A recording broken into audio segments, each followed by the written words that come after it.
Глава 15. Бросить вызов смерти.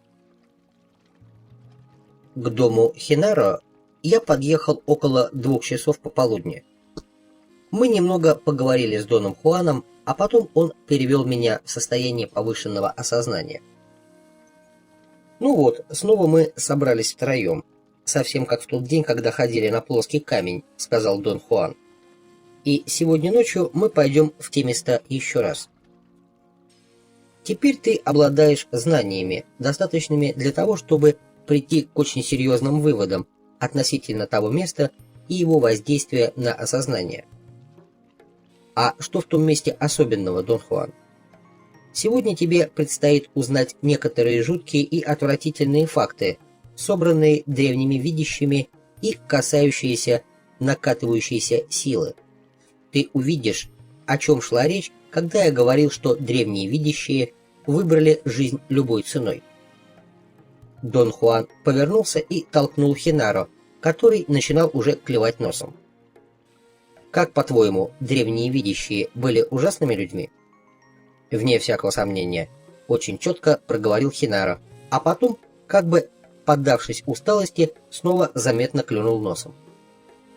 Через мгновение он уже спал сном праведника, свесив голову на грудь. Он захрапел. Я чуть было громко не рассмеялся, но тут заметил, что Хинаро внимательно на меня смотрит. Он словно спал с открытыми глазами. Они были настолько ужасны, что умудрились бросить вызов самой смерти, добавил Хинаро в паузе между двумя раскатами храпа. Тебе не любопытно, каким образом эти отвратительные типы бросили вызов смерти? Спросил у меня Дон Хуан. Похоже было, что он хочет, чтобы я попросил его привести пример, подтверждающий их отвратительность. Он замолчал и взглянул на меня с выражением, которое я воспринял как ожидание. «Ты ждешь, что я попрошу тебя привести пример, да?» — спросил я. «О, это великое мгновение», — сказал он, похлопав меня по спине и засмеявшись. Мой бенефактор добился того, что в этот момент я уже ерзал на стуле. Я попросил его привести пример, и он его привел. Теперь я собираюсь, в свою очередь, привести пример тебе, независимо от того, попросишь ты меня об этом или нет. Я до того испугался, что в животе у меня все сжалось, и сдавленным голосом спросил: «Что ты собираешься делать?» Дону Хуану потребовалось довольно много времени на то, чтобы справиться с приступом хохота. Несколько раз он пытался заговорить, но каждая попытка неизменно вызывала взрыв кашляющего смеха. «Как сказал Хинаро, древние видящие были людьми ужасными», произнес он наконец, потирая глаза. «Они любой ценой старались избежать одного – смерти. Они не хотели умирать. Ты можешь сказать, что обычный человек тоже не хочет умирать. Однако, по сравнению с обычными людьми, древние видящие обладали одним существенным преимуществом. Они обладали способностью концентрации и дисциплиной, достаточными для того, чтобы генерировать намерения. И они вознамерились отвести от себя смерть». Он замолчал и взглянул на меня, приподняв брови. Он сказал, что я, похоже, не в форме, поскольку не задаю своих обычных вопросов. Я заметил, что мне понятно. Он подводит меня к вопросу относительно того, удалось ли древним видящим осуществить их намерение и избавиться от смерти. Но ведь он сам уже говорил мне, что знание опрокидывателя не спасло их от смерти. Они осуществили свое намерение. Им удалось отвести от себя смерть, произнес Дон Хуан, тщательно выговаривая каждое слово. Но все же они должны были умереть. «Как им удалось намерением отвести от себя смерть?» – спросил я. «Они наблюдали за своими союзниками», – ответил он. «И увидев, что те являются живыми существами, обладающими гораздо более высокой сопротивляемостью воздействию накатывающейся силы, перестроили себя по образу и подобию союзников. Древние видящие поняли, что чашеобразным просветом обладают только органические существа. Его размер, форма и хрупкость обеспечивают идеальные условия для того, чтобы удары опрокидывающей силы с легкостью раскалывали и разрушали светящуюся оболочку. Союзники, просвет которых является по сути тоненькой линией, подставляют ударом опрокидывателя настолько малую площадь, что оказываются практически бессмертными. Их коконы способны выдерживать натиск опрокидывающей силы неограниченно долго, так как линейная конфигурация просвета создает крайне неподходящие условия для успешного воздействия опрокидывателя. Древние видящие разработали чрезвычайно специфические приемы закрывания просвета. Ведь в принципе они были правы. Линейный просвет значительно устойчивее просвета чашеобразного. «Существуют ли эти приемы в настоящее время, Дон Хуан?» – спросил я. «Приемы не существуют», – ответил он, «а вот некоторые из видящих, которые их практиковали, существуют и поныне». По какой-то непонятной причине слова его вызвали у меня приступ смертельного ужаса, дыхание неуправляемо участилось. «Они ведь живы до сих пор, верно, Хенаро?» – спросил Дон Хуан. «Вне всякого сомнения», – пробормотал тот откуда-то из глубин своего сна. Я спросил у Дона Хуана, не знает ли он, почему я так испугался. Он ответил: «Ты помнишь тот случай, когда Хенаро открыл дверь, и мы спрашивали тебя, не видишь ли ты, какие странные существа вошли в эту комнату? Так вот, в тот день твоя точка сборки сдвинулась очень глубоко влево и собрала пугающий мир. И я еще тогда тебе говорил, ты не помнишь, как отправился прямиком в тот далекий мир и перепугался там так, что чуть не уписался?» Дон Хуан повернулся к Хенаро. Тот мирно храпел, вытянув ноги. Дон Хуан спросил: «Хенаро, правда ведь он чуть не уписался?» «Чуть не уписался, вне всякого сомнения», пробормотал Хенаро, и Дон Хуан рассмеялся. «Я хочу, чтобы ты знал. Мы не виним тебя в том, что ты испугался», продолжил Дон Хуан. «Нам и самим некоторые действия древних видящих внушают отвращение. И я уверен, что к настоящему моменту ты уже понял, из происшедшего той ночью ты не помнишь того, что видел древних видящих, которые живы до сих пор». Я хотел было возразить, что вовсе ничего такого я не понял, но не смог выговорить ни слова. И прежде чем мне это удалось, я вынужден был несколько раз прочистить глотку. Я давился, а Хенаро встал и, мягко похлопывая меня по спине, сказал: «У тебя в глотке застряла лягушка». Я поблагодарил его высоким писклявым голосом. «Нет, пожалуй, там цыпленок», констатировал он, а затем снова сел и заснул. Дон Хуан сказал, что новые видящие восстали против всех изощренных практик древних толтеков, объявив их не только бесполезными, но и вредными. Они даже пошли еще дальше, запретили обучать новых воинов этим практикам. В течение многих поколений толтекские методы не применялись. И только в начале XVIII века Нагваль Себастьян, представитель прямой линии Нагвалей Дона Хуана, вновь открыл существование этих практик. «Каким образом он их открыл?» – спросил я. Он был великим сталкером и, благодаря своей безупречности, получил возможность познать чудеса. И Дон Хуан рассказал, что однажды, собираясь приступить к выполнению своих ежедневных обязанностей, а он был диаконом в соборе того города, где жил, он встретил перед дверью собора индейца средних лет. Тот, как бы в некотором замешательстве, стоял перед дверью церкви.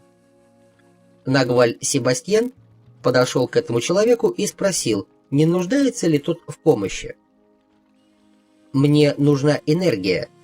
Немного энергии для того, чтобы закрыть свой просвет», громко и четко проговорил человек. «Не поделишься ли ты со мной своей энергией?» Как гласит предание, Нагваль Себастьян был совершенно огорошен. Он понятия не имел, о чем идет речь. Он сказал индейцу, что мог бы отвезти его к приходскому священнику. Человек с нетерпением и яростью обвинил Себастьяна в том, что тот тянет время. «Мне нужна твоя энергия, потому что ты Нагваль», — сказал он. «Идем, но тихо». Нагваль Себастьян не устоял перед магнетической силой незнакомца и ушел за ним в горы. Когда через много дней он вернулся, то не только по-новому относился к древним видящим, но и в совершенстве знал их техники. Таинственный незнакомец оказался одним из последних выживших толтеков. Нагваль Себастьян узнал о древних видящих массу поразительных вещей. Он одним из первых на практике понял, насколько уродливым и ошибочным был их путь. Но об этом было известно только понаслышке. Однажды бенефактор и Нагваль Илиас привели мне пример того, как заблуждались древние толтеки, продолжал Дон Хуан. Фактически они продемонстрировали это нам с Хинара, так что будет даже лучше, если мы продемонстрируем тебе этот пример вдвоем. Я хотел поговорить, чтобы выиграть время. Мне необходимо было успокоиться и все обдумать. Но прежде чем я успел произнести хотя бы слово, Дон Хуан и Хинаро практически вытащили меня из дома и повели в сторону выветренных холмов, где мы уже бывали раньше. Остановились мы у подножия большого голого холма. Дон Хуан указал на далекие горы на юге и сказал, что между тем местом, где мы находимся, и похожей на разинутый рот естественной выемкой в одной из тех гор расположено по меньшей мере 7 мест, в которых древние видящие сфокусировали силу своего осознания. Дон Хуан сказал, что эти видящие не только обладали потрясающими знаниями и отвагой, но им также сопутствовал необычайный успех. Он добавил, что их бенефактор показывал ему и Хинаро место, где древние видящие, побуждаемые любовью к жизни, заживо погребли себя и намерением фактически отвели от себя накатывающуюся силу. В тех местах нет ничего, что привлекало бы взгляд, продолжал Дон Хуан. Древние видящие старались не оставлять следов. Просто обыкновенный пейзаж. Чтобы найти эти места, необходимо видеть. Дон Хуан сказал, что ему не хочется идти к тем из этих мест, которые расположены далеко. Поэтому он покажет мне самые ближние из них. Я потребовал, чтобы он объяснил, чего мы добиваемся. Он ответил, что мы собираемся увидеть погребенных толтеков, и что до тех пор, пока не стемнеет, нам следует укрыться в кустах. И он указал на какие-то заросли, которые находились от нас примерно в полумиле вверх по пологому склону. Мы направились к этим кустам, сели там на землю и устроились поудобнее. И Дон Хуан очень тихим голосом начал рассказ о том, что древние видящие погребали себя для того, чтобы подпитаться энергией Земли. Промежутки времени, которые они проводили в погребенном состоянии, были разными, в зависимости от преследуемых целей. Чем более трудная задача стояла перед видящим, тем большим был период его самозахоронения. Дон Хуан встал и жестом героя мелодрамы указал на место в нескольких метрах от нас. Здесь погребены 2 толтека. Они похоронили себя около 2000 лет тому назад, чтобы ускользнуть от смерти. Но они не бежали от нее, а бросили ей вызов. Дон Хуан попросил Хинаро показать мне точное место, где лежат толтеки. Я оглянулся на Хинаро и обнаружил, что он сидит рядом и опять спит. Но, к моему величайшему изумлению, он тут же подпрыгнул, по-собачьи залаял и на четвереньках побежал к тому месту, на которое указал Дон Хуан. Там он обежал круг, в совершенстве имитируя повадки небольшой собачки. Мне его представление показалось забавным. Дон Хуан от смеха едва не упал. «Хинара продемонстрировал тебе нечто исключительное», — сказал он, после того, как Хинара вернулся к нам и в очередной раз уснул. «Он показал тебе кое-что, касающееся точки сборки и сновидения. Сейчас он сновидит, но действовать может так, как действовал бы, находясь в полностью бодрствующем состоянии. Он слышит все, что ты говоришь, и фактически способен даже на большее, чем в состоянии бодрствования». Дон Хуан ненадолго замолчал, как бы прикидывая, что сказать дальше. Хинара ритмично похрапывал. Дон Хуан отметил, что, несмотря на очевидные для него недостатки в действиях древних видящих, он никогда не устанет восхищаться их достижениями. Он сказал, что им удалось в совершенстве постичь Землю. Они не только открыли и научились использовать толчок Земли, но также обнаружили, что при самопогребении точка сборки настраивает обычно недоступные эманации. И эта настройка каким-то образом задействует странную и необъяснимую способность Земли отклонять непрестанные удары накатывающейся силы. На основании этого открытия они разработали совершенно поразительные сложнейшие приемы самопогребения на чрезвычайно длительные периоды времени, без какого-либо вреда для себя.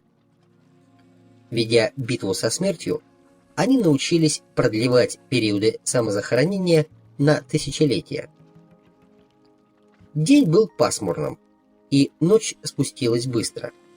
Почти сразу все погрузилось во тьму. Дон Хуан встал и повел меня и спящего Хинару к огромному плоскому овальному камню, на который я обратил внимание еще в самом начале, едва мы пришли на это место. Камень этот был очень похож на тот, к которому мы ходили в прошлый раз, но несколько превосходил его по размерам. Мне почему-то подумалось, что этот камень, несмотря на его громадность, положен кем-то сюда специально. «Это другое место», — сообщил мне Дон Хуан.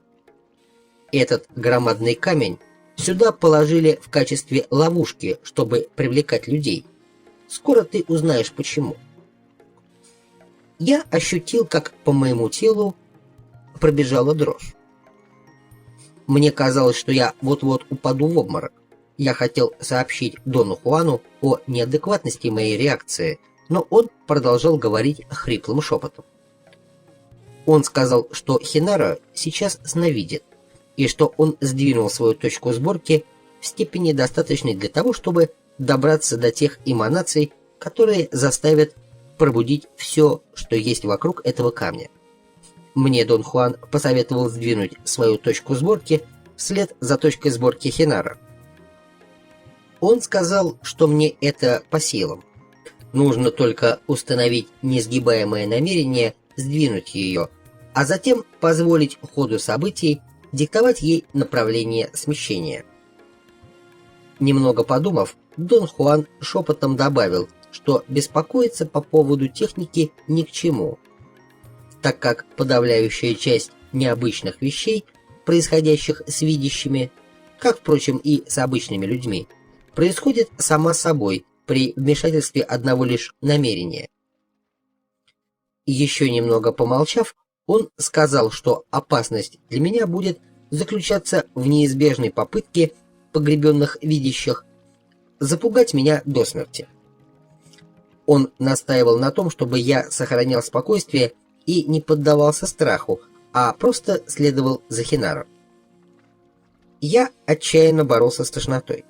Дон Хуан похлопал меня по спине и сказал, что у меня богатый опыт по части изображения из себя случайного прохожего. И он заверил меня, что я не пытаюсь сознательно помешать своей точке сборки сдвинуться. Это просто автоматическая реакция любого нормального человека. «Случится нечто, что перепугает тебя до смерти», — шептал Дон Хуан, — «но не сдавайся. Если ты сдашься, то умрешь, и эти древние стервятники устроят пирушку из твоей энергии». «Уйдем отсюда», — взмолился я, Мне, честное слово, плевать на любые примеры отвратительности древних видящих. Поздно, произнес Хинара, который, полностью проснувшись, стоял рядом со мной. Даже если сейчас мы попытаемся отсюда ускользнуть, двое видящих и их союзники достанут тебя и сразят где-нибудь в другом месте. Они уже окружили нас. Сейчас на тебе сфокусировано не меньше 16 осознаний. Я хотел развернуться и бежать, куда глаза глядят, но Дон Хуан схватил меня за локоть и указал в небо. Я заметил, как разительно изменилось освещение. Тьма, бывшая черной, как смоль, сменилась приятными предрассветными сумерками. Я быстро сориентировался по сторонам света. На востоке небо было определенно более светлым. Вокруг головы моей возникло странное давление. В ушах зазвенело. Мне было холодно, и в то же время я чувствовал жар. Я никогда до этого не был так напуган, но не это досаждало мне больше всего, а навязчивое ощущение поражения и того, что я чувствовал себя трусом. Меня тошнило, и вообще мне было крайне не по себе. Дон Хуан начал шептать мне в самое ухо. Он сказал, что нужно быть в полной готовности, поскольку все мы в любой миг можем подвергнуться нападению древних видящих. Быстро, словно что-то подгоняло его, Хинара шепнул мне: «Если хочешь, можешь за меня держаться». Мгновение я колебался. Мне не хотелось показывать Дону Хуану, что я до такой степени напуган. «А вот и они», — громко прошептал Дон Хуан. Мир мгновенно перевернулся для меня вверх ногами, когда я вдруг ощутил, как что-то схватило меня за левую лодыжку. Смертный холод пронзил мне все тело. Я знал, что вступил в железный капкан, поставленный, должно быть, на медведя. Все это молнией пронеслось в моем уме, прежде чем я издал пронзительный крик, такой же дикий, как мой испуг. Дон Хуан и Хинаро громко расхохотались. Они стояли по бокам от меня не дальше, чем в 3 футах. Но я был в таком ужасе, что до этого момента их не замечал. Я услышал, как Дон Хуан вполголоса приказал: «Пой, пой, иначе умрешь». Я попытался высвободить ногу и почувствовал пронзительную боль, словно в кожу мою впилось множество игл. Дон Хуан снова и снова требовал, чтобы я пел. Они с Хинаро затянули популярную песенку. Хинаро произносил слова, глядя на меня с расстояния не более 2 дюймов. Они пели фальшиво и хрипло, полностью выбиваясь из дыхания и настолько выше нормального диапазона своих голосов, что я не выдержал и рассмеялся. «Пой, иначе ты погибнешь», — сказал мне Дон Хуан. «Давайте устроим трио», — предложил Хинаро. «Споем-ка болеро». Я присоединился к их фальшивому дуэту. Получилось не менее фальшивое трио. Довольно долго мы, как пьяные, распевали на пределах своих голосов. Я чувствовал, что железная хватка на моей ноге понемногу начинает ослабевать, но взглянуть вниз не отваживался. В конце концов я решился и обнаружил, что никакого капкана там нет. В меня впилось нечто темное, по форме напоминающее голову. Только благодаря чудовищному усилию мне удалось не упасть в обморок. Меня тошнило. Автоматически я попытался наклониться, чтобы вырвать, но кто-то с нечеловеческой силой схватил меня за локти и за шею, не давая пошевелиться. Меня вырвало, и все потекло вниз прямо по одежде. Меня охватило такое отвращение, что я снова начал терять сознание. Дон Хуан плеснул на меня водой из тыквенной фляжки, которую всегда носил с собой, когда мы ходили в горы. Холодная вода потекла за воротник. Это восстановило мое физическое равновесие. Но на силе, которая держала меня за локти и за шею, это никак не отразилось. «Похоже, ты в своем страхе зашел чересчур далеко», — громко сказал Дон Хуан таким тоном, словно речь шла о чем-то само собой разумеющемся, и у меня тут же возникло ощущение упорядоченности. «Споем-ка еще раз», — добавил он. «Давайте споем что-нибудь содержательное. Болеро меня что-то больше не привлекает». Мысленно я поблагодарил его за уравновешенность и благородство. Когда же они запели песню «Валентина», я был настолько растроган, что заплакал. Говорят, что старость бросает меня в объятия злой судьбы. Но неважно, даже если там будет сам черт. Умереть я сумею, ведь я знаю, как умирать. Валентина, Валентина, я в пыли пред тобой распростерт.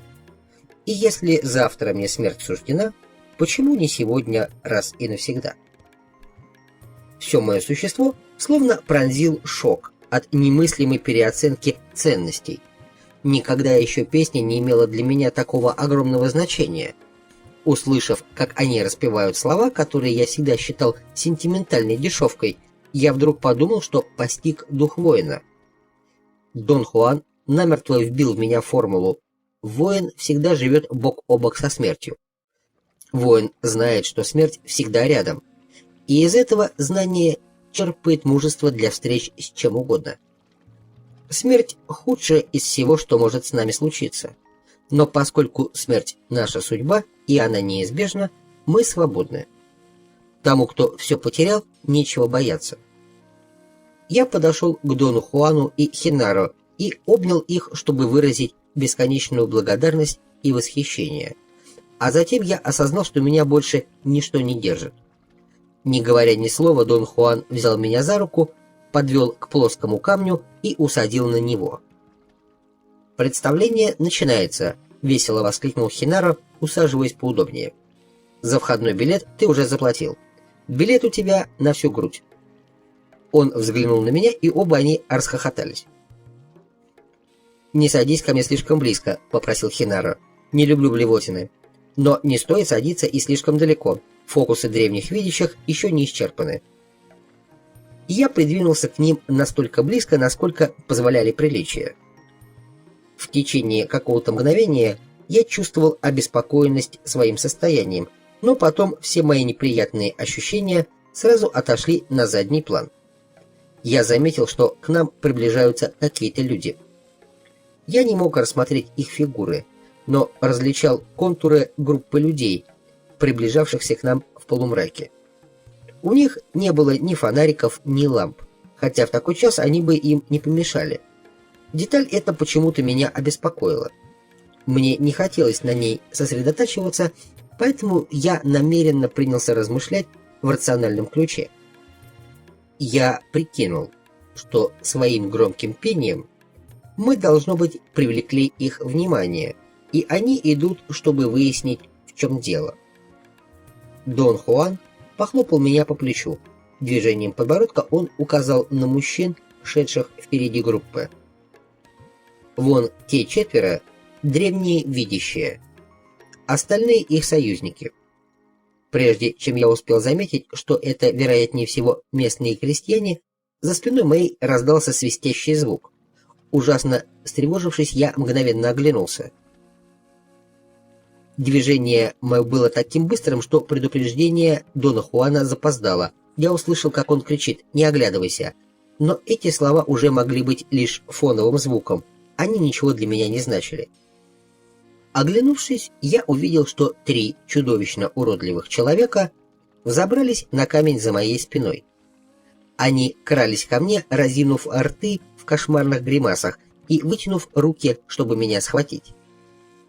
Я хотел заорать во всю глотку, но вместо этого у меня вырвалось лишь сдавленное клокотание, словно что-то перехватило мне горло.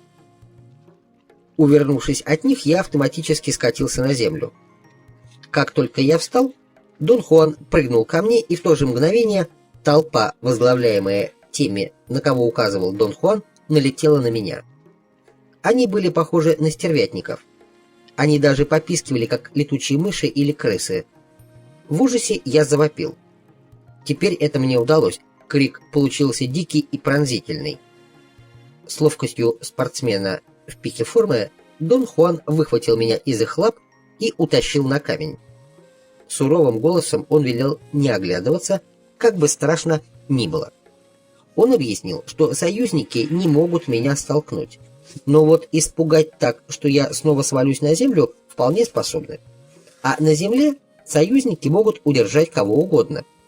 Если бы мне пришлось упасть на землю в месте погребения древних видящих, я оказался бы в полной их власти. Они разорвали бы меня на части, пока союзники удерживали бы меня.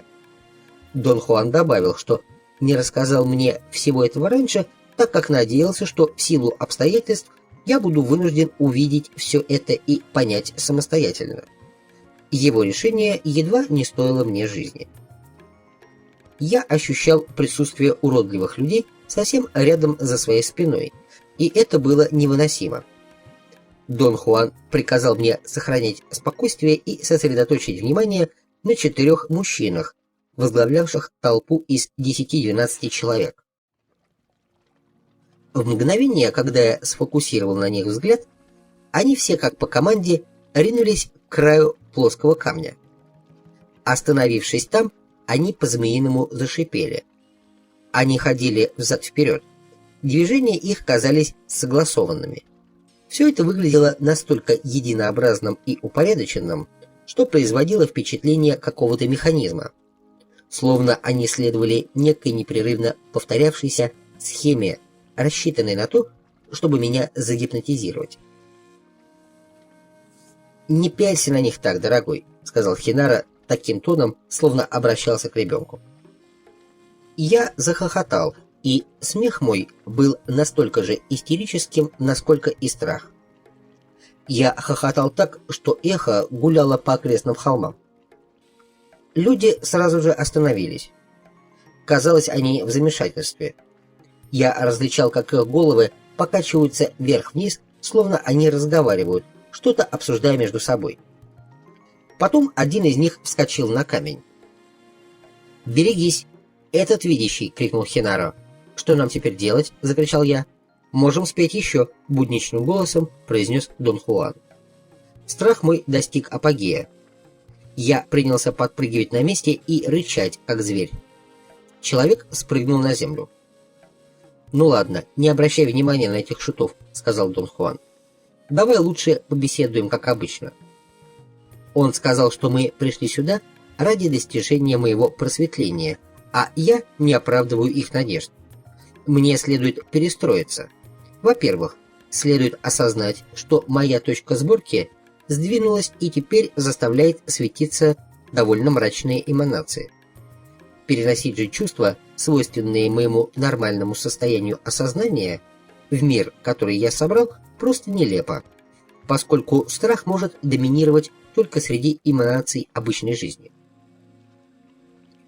Я сказал, что если моя точка сборки сдвинулась, как он говорит, то у меня для него есть новость. Мой страх стал бесконечно сильнее и опустошительнее, чем все когда-либо испытанное мною в обычной жизни. «Ошибаешься», — сказал Дон Хуан. «Твое первое внимание в недоумении и не желает отказываться от контроля. Вот и все.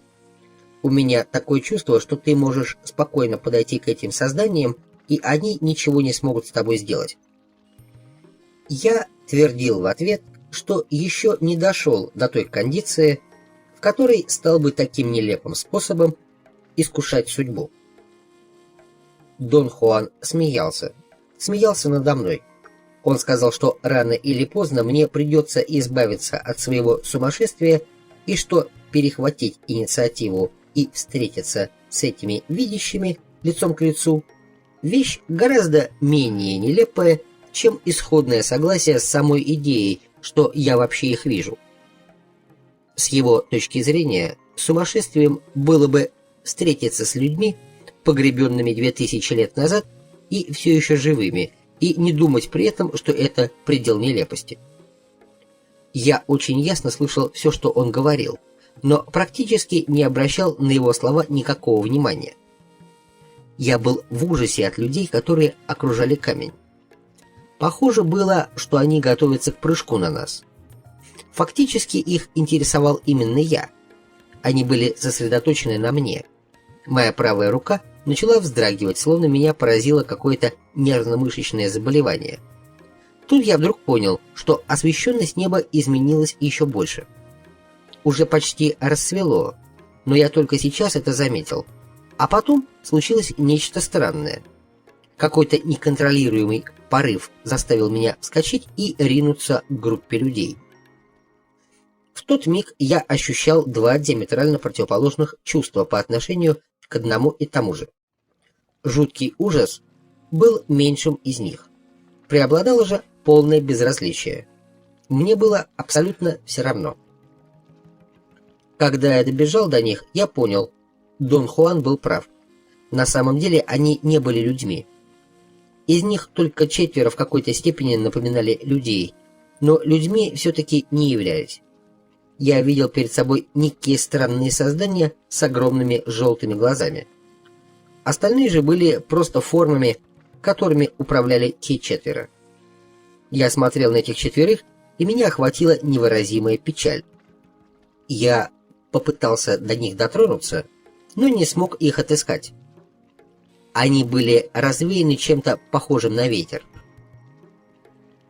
Я оглянулся, ища Дона Хуана и Хенаро. Их не было. Вокруг снова стояла непроглядная темень. Я звал их по именам. Несколько минут я слонялся во тьме, пока неожиданно не подошел Дон Хуан. Хенаро я не видел. «Пойдем домой», — сказал Дон Хуан. «Путь не близкий». Дон Хуан отметил, что на месте погребения древних видящих я вел себя очень хорошо, особенно во второй части поединка с ними. Он сказал, что сдвиг точки сборки сопровождается изменением освещенности. Днем становится очень темно, ночью же тьма превращается в сумерки. Дон Хуан добавил также, что мне дважды удалось сдвинуть точку сборки самостоятельно, с помощью одного лишь животного страха. Не понравилось ему только одно – я индульгировал на своем страхе. Особенно ни к чему это было после того, как я осознал, что воину нечего бояться. «Откуда ты знаешь, что я это осознал?» – спросил я. «Ты был свободен. Стоит исчезнуть страху, как все, что связывало нас, тут же растворяется», — объяснил он. «Союзник цепляется за твою ногу только потому, что его привлекает твой дикий животный ужас». Я сказал, что не смог воплотить в жизнь то, что понял, и очень об этом сожалею. «Это не должно тебя беспокоить», — засмеялся он. «Ты же знаешь, таких моментов понимания хоть пруд-пруди.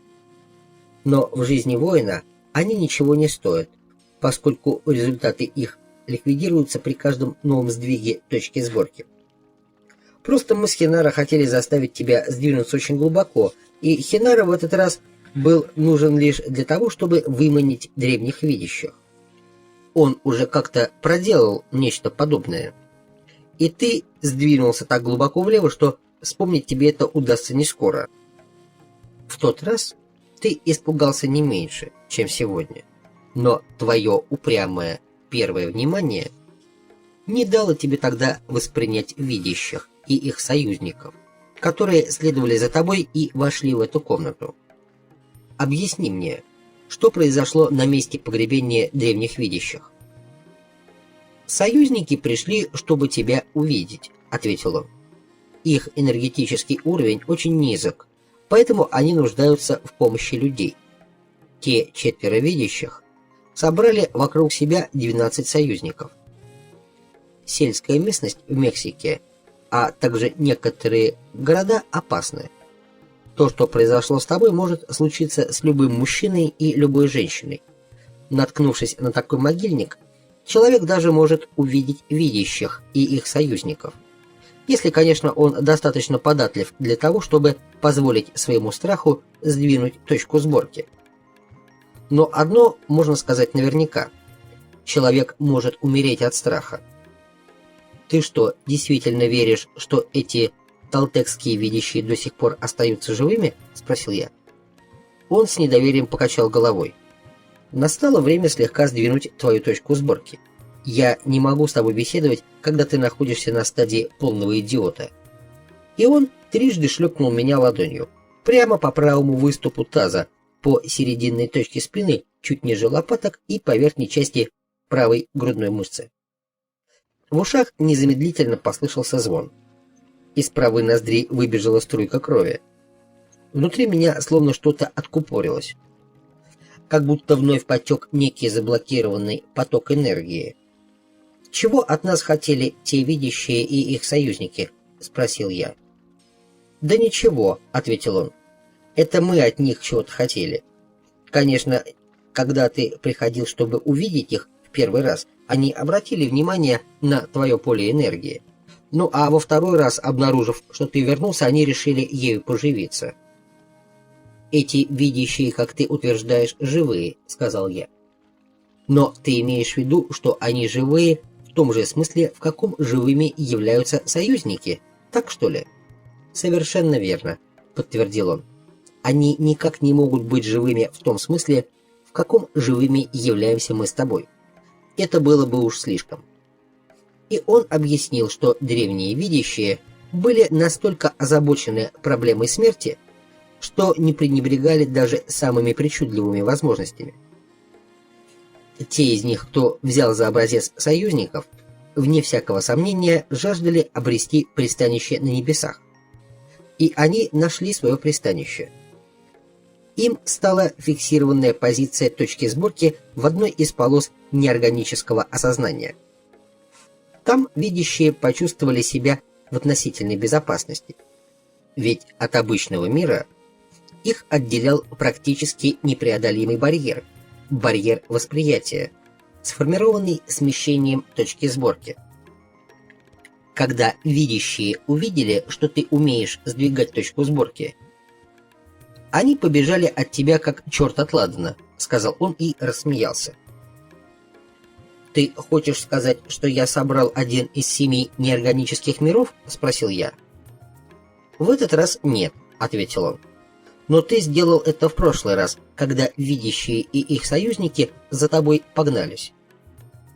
В тот день ты проделал весь путь, отделяющий нас от их мира. Но проблема в том, что ты предпочитаешь действовать глупо, и поэтому ничего не можешь вспомнить. Я уверен, что именно присутствие Нагваля иногда заставляет людей действовать тупо. Пока Нагваль Хулиан находился здесь, я был гораздо тупее, чем сейчас. И я уверен, когда меня здесь не станет, тебе удастся вспомнить все». Дон Хуан объяснил, что считал необходимым показать мне тех, кто бросил вызов смерти. Поэтому они с Хинаро вызвали их на грань нашего мира. Сдвиг, который я осуществил вначале, был очень глубоким, но боковым, что позволило мне воспринять бросивших вызов смерти в человеческом образе. Но в конце концов мне удалось добиться правильного сдвига, и я увидел их самих и их союзников, такими, каковы они в действительности есть. Ранним утром следующего дня Дон Хуан позвал меня в большую комнату дома Сильвио Мануэля, чтобы поговорить о событиях предшествовавшей ночи. Я чувствовал себя страшно уставшим. Хотелось отдохнуть и поспать, но Дон Хуан сказал, что время поджимает. Он начал говорить, как только мы вошли в комнату. Он сказал, что древние видящие научились использовать накатывающуюся силу и перемещаться с ее помощью. Вместо того, чтобы поддаться натиску опрокидывателя и позволить ему расколоть их коконы, они катились вместе с ним, предоставляя ему возможность сдвигать их точку сборки до пределов человеческих возможностей. Дон Хуан выразил искреннее восхищение таким достижением. Он признал, что толчка, подобного толчку опрокидывателя, точки сбора не может дать ничто.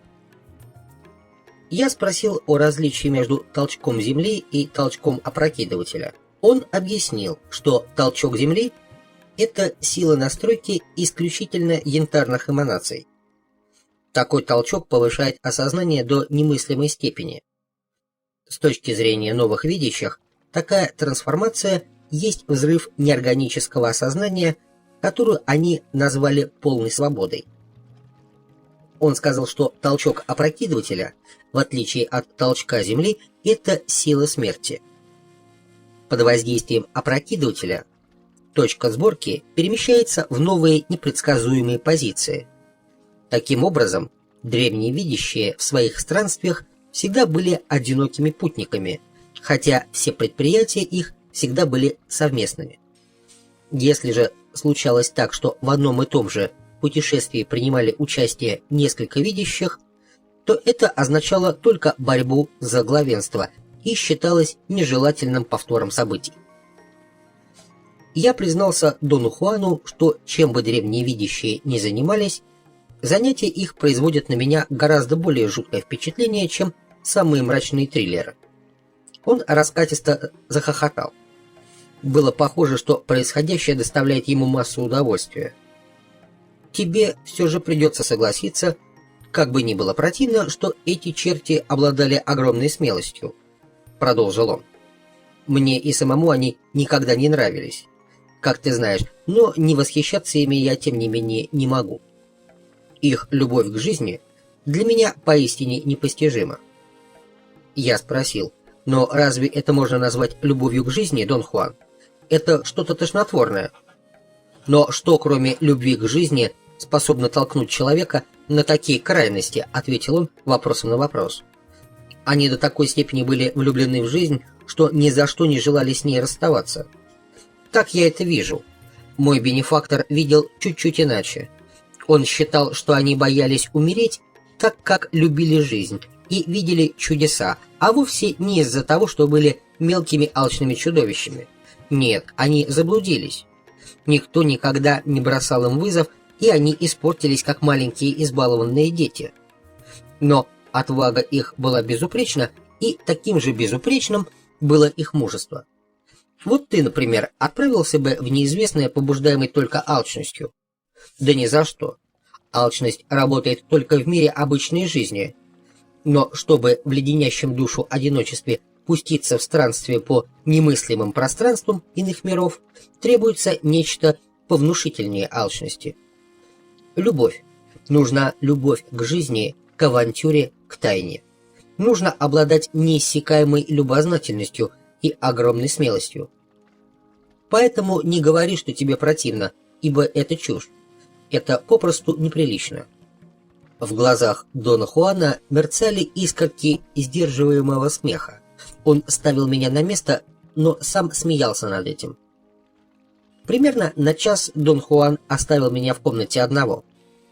Мне хотелось разобраться в мыслях и ощущениях, но я не знал, как это сделать. Я знал, наверное, что моя точка сборки находится в положении, в котором роль рассудка не является доминирующей. И в то же время интересовали меня вопросы вполне рассудочные. Дон Хуан сказал, что с точки зрения практики мы входим в состояние сна, как только сдвигается точка сборки. Меня интересовал, например, вопрос, выглядел ли я спящим для стороннего наблюдателя, как Хенаро выглядел для меня. Как только вернулся Дон Хуан, я спросил его об этом. «Ты спишь самым натуральным образом, хотя и не ложился», — ответил он. «Если бы сейчас тебя увидел человек, находящийся в нормальном состоянии осознания, он решил бы, что ты слегка не в себе, а может быть даже, что ты пьян». И он объяснил, что во время обычного сна точка сборки сдвигается вдоль одного из краев человеческой полосы. Такие сдвиги всегда сопряжены с дремотным состоянием. А в процессе практики точка сборки сдвигается вдоль среднего сечения человеческой полосы, поэтому дремотного состояния не возникает, хотя сновидящий по-настоящему спит. Как раз на этой развилке и разошлись новые и древние видящие в своем походе за силой, продолжал он. Древних видящих интересовала копия тела, физически более сильная, чем само тело. Поэтому они использовали сдвиг вдоль правого края человеческой полосы.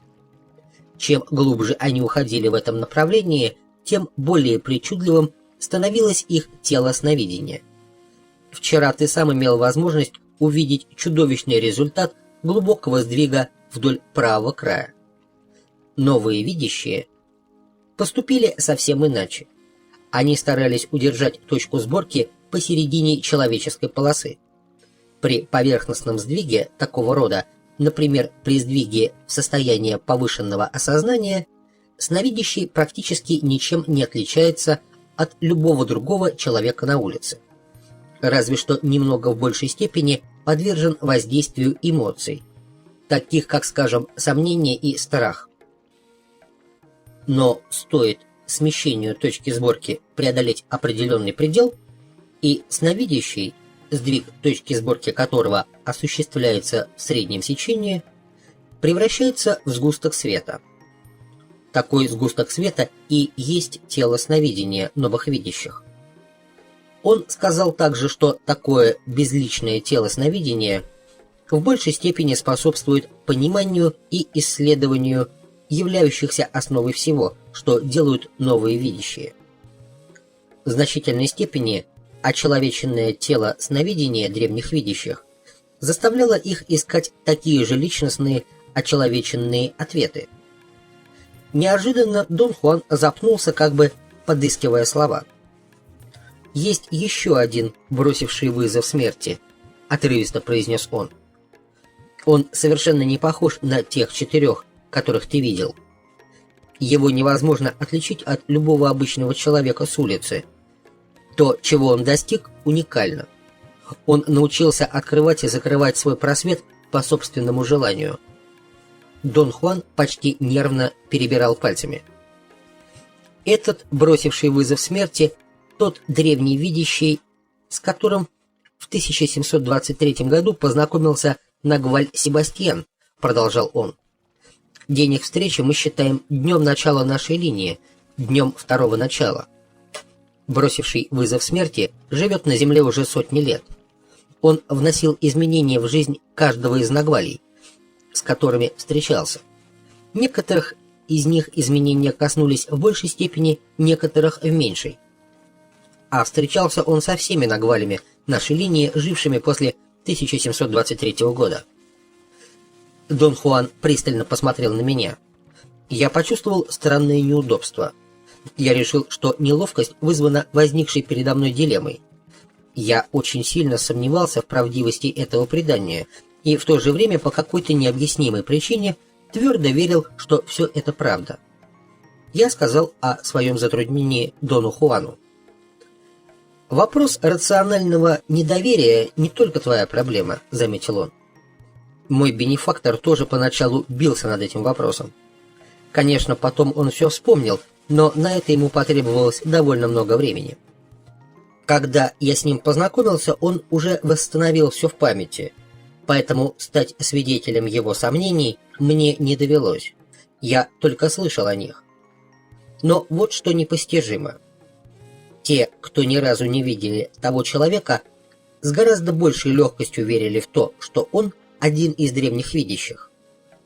Мой бенефактор утверждал, что шок, который он испытал при встрече с таким существом, слепил в один комок некоторое количество разнородных эманаций. Отсюда и колебания, поскольку на то, чтобы эманации разделились, потребовалось время. Твоя точка сборки будет смещаться. Когда-нибудь настанет миг, она осветит определенные эманации, и доказательства реального существования этого человека встанут перед тобой с ошеломляющей очевидностью. Я снова почувствовал необходимость поговорить о моем ощущении раздвоения. «Мы отклоняемся от темы», — сказал он. «Может показаться, что я пытаюсь убедить тебя в существовании этого человека. Я же хотел сказать только то, что этот древний видящий знает, как управлять накатывающейся силой. А веришь ты в то, что он существует или нет, не так уж важно. Однажды ты узнаешь, что ему действительно удалось закрыть просвет. Это станет для тебя очевидным фактом. Той энергией, которую он заимствует у Нагваля каждого поколения, он пользуется исключительно для того, чтобы закрыть просвет.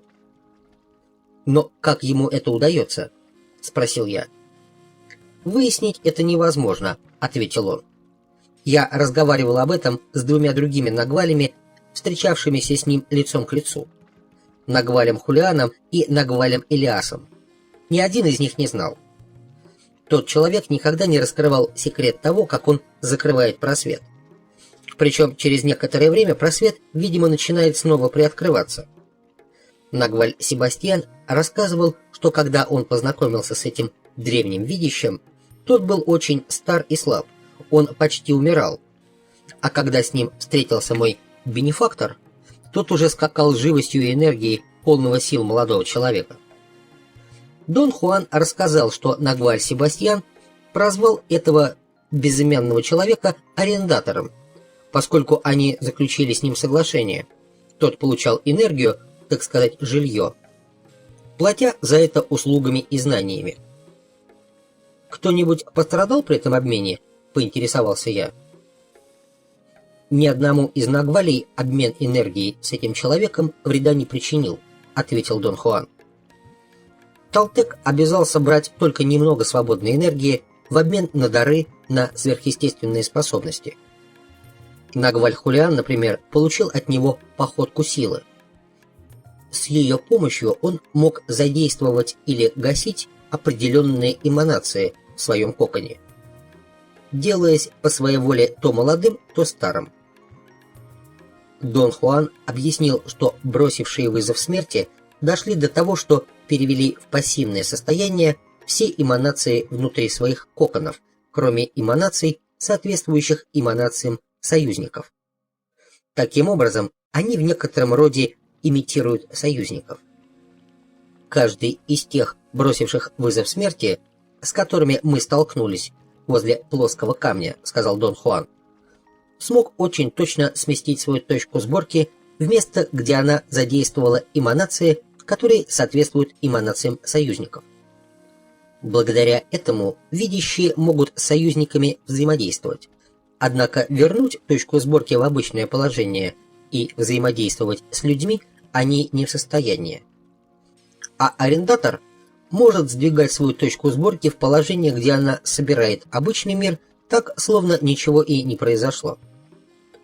Дон Хуан также сказал, что его бенефактор был убежден, и сам он с этим целиком и полностью согласен, в том, что для заимствования энергии старый маг сдвигает точку сборки Нагваля в зону эманаций союзника внутри кокона Нагваля. Резкая настройка ранее никогда не использовавшихся эманаций генерирует мощный выброс энергии, которым и пользуется маг. Дон Хуан сказал, что энергия, заключенная в дремлющих внутри нас эманациях, огромна, и ее там неизмеримое количество. Очень приблизительно оценить объем этой силы можно, опираясь на тот факт, что вся энергия, которая обеспечивает восприятие нами обычного мира и все наше с ним взаимодействие, генерируется настройкой не более чем 1/10 всего объема эманаций, заключенных в коконе. В момент смерти вся энергия разом высвобождается, продолжал Дон Хуан. В этот миг немыслимая сила переполняет все живое существо. Это не накатывающаяся сила, расколовшая кокон, поскольку последняя никогда не проникает внутрь кокона, она только заставляет его разрушиться. Сила, которой наполняется живое существо, генерируется мгновенной настройкой сразу всех эманаций, сохранявших пассивность в течение целой жизни. И у этой гигантской силы нет выхода. Она может только вырваться наружу через просвет. Старый маг научился стравливать эту энергию. Он настраивает пассивные эманации внутри кокона Нагваля в очень узком участке их спектра, а затем получает выброс ограниченной, но тем не менее гигантской силы. «Как он это делает? И как энергия Нагваля попадает в его тело?» – спросил я. «Что ты думаешь по этому поводу?» «Он надкалывает просвет Нагваля», – ответил Дон Хуан. «Сдвигает его точку сборки, пока просвет не приоткроется. Через это отверстие энергия свеженастроенных эманаций выпускается наружу, и он втягивает ее сквозь свой просвет». «Зачем он все это делает?» – спросил я. «Я думаю, что он попал в замкнутый круг и не может его разорвать», — ответил Дон Хуан. «Мы заключили с ним соглашение. Он делает все возможное, чтобы его выполнять. Мы тоже. Мы не можем его осуждать, хотя и знаем, что его путь к свободе не ведет. И он об этом знает, но знает он также и то, что остановить все это он не в силах. Он попался в ловушку, им же самим созданной ситуации, и единственное, что он в силах сделать, насколько возможно, продлить свое союзникоподобное существование.